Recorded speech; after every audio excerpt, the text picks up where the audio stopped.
नमस्कार साथियों, सभी को सबसे पहले तो बहुत बहुत धन्यवाद कि कुछ नए सब्सक्राइबर्स और कुछ स्टूडेंट्स अपने इस चैनल से जुड़े हैं।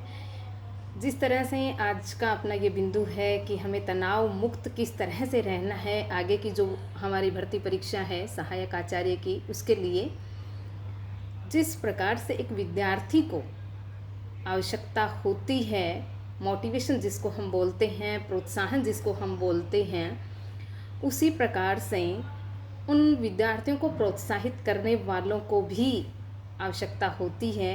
तो वो आप सभी लोगों से मुझे भी मिल रही है और मुझे भी ऐसा लगता है कि मुझे मेरे सभी विद्यार्थियों को प्रोत्साहित करते हुए आगे बढ़ाना चाहिए, क्योंकि ये सभी के जीवन में होता है कि एक बार जब हम तैयारी करते हैं तो बहुत ही एक निराशा के दौर से गुजरते हैं और बहुत सारी जो नकारात्मक चीज़ें हैं वो हमारे दिमाग में आती हैं कि मुझे याद नहीं है, मैं नहीं कर पा रहा हूँ, मुझसे नहीं होगा। ऐसी बहुत सारी चीज़ें आती हैं क्योंकि बहुत से विद्यार्थियों के मेरे पास फ़ोन कॉल्स आते हैं, तो वो विद्यार्थी ऐसी चीज़ें सामने रखते हैं।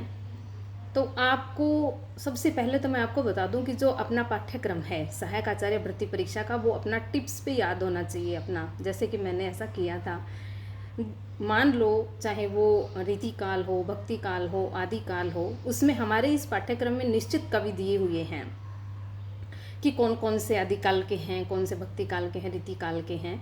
वो हमारे टिप्स पे याद होने चाहिए कि ये हमारे पाठ्यक्रम में हैं। उन कवियों और लेखकों को पहले उनका एक भी बिंदु अपने को नहीं छोड़ना है। अतिरिक्त चीज़ें तो बाद की बातें होती हैं, पहले उनको हम अच्छे से याद करें और उनसे संबंधित सामग्री चाहे कहीं भी मिले, चाहे कहीं भी मिले, किसी भी यूट्यूब चैनल पे मिले या किसी भी पाठ्य पुस्तक में मिले या किसी नोट्स के माध्यम से मिले, कहीं भी मिले। जैसे मान लो हमारे पास कबीर है और तुलसीदास है, मान लो सूरदास है, नंददास हैं, ये हमारे पाठ्यक्रम में हैं। तो इनसे संबंधित सामग्री आप सर्च करते ही रहें, इनसे संबंधित चीज़ें आप देखते ही रहें, पढ़ते ही रहें। तो पहले आप उनको अच्छे से करें जो हमारे पाठ्यक्रम में हैं।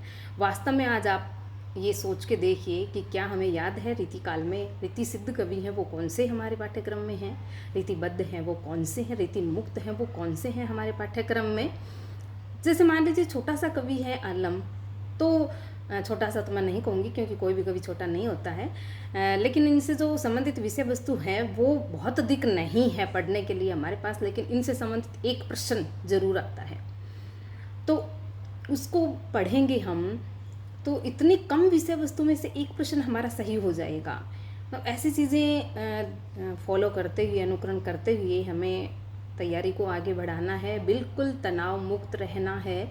और ऐसा नहीं है कि हम नहीं कर पाएँ तो नहीं कर पाएंगे। बहुत बार मैंने ऐसा कहा है, चीज़ों को पढ़ते हुए, साथ लेते हुए, बिल्कुल तनाव मुक्त होते हुए और अपनी तैयारी को जारी रखना है। अपना एक रोल मॉडल जिसको हम आदर्श कहते हैं, उसको अपने मस्तिष्क में रखें कि हमारे उस आदर्श ने, हमारे उस आइडियल ने, रोल मॉडल ने जब अपने जीवन में इतना कर लिया है तो मैं भी ऐसा कर सकता हूँ, कर सकती हूँ। ऐसी चीज़ों को जब अपने जीवन में अपनाएंगे तो ज़रूर जो परीक्षा भर्ती हमारे सामने आ रही है उसको हम आराम से किसी भी प्रकार की दिक्कत का सामना किए बिना उसको हम प्राप्त कर पाएंगे। तो इन्हीं शुभकामनाओं की मैं हमेशा तुम्हारे साथ हैं, मेरी शुभकामनाएं। बहुत बहुत धन्यवाद।